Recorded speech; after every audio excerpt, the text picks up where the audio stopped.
welcome to this short video where I'm going to be talking about futures. I'm going to be talking about what futures are and how exactly trading futures works, so stick around.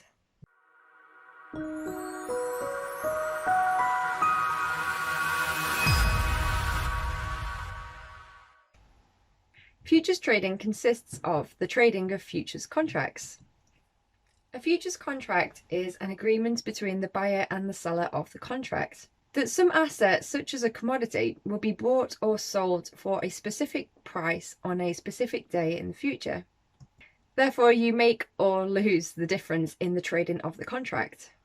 There are different types of futures contracts. The name futures tends to represent the overall market, but there are different types of futures contracts available that you can trade.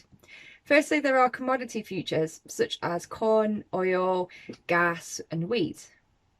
There are different currency futures available to trade, such as the euro and the pound, as well as different stocks index futures that you can trade, such as the S&P 500.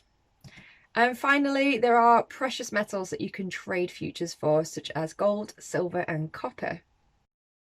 If you saw my previous video where I talked about trading options, you're probably thinking that futures sounds very similar to options, and there are quite a few similarities between the two.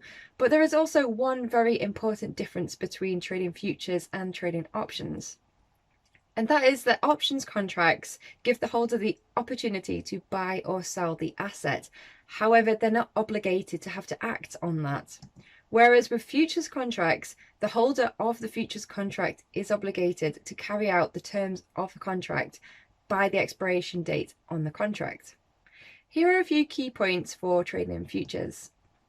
A futures contract provides a hedge against a change in the price of an asset, such as corn.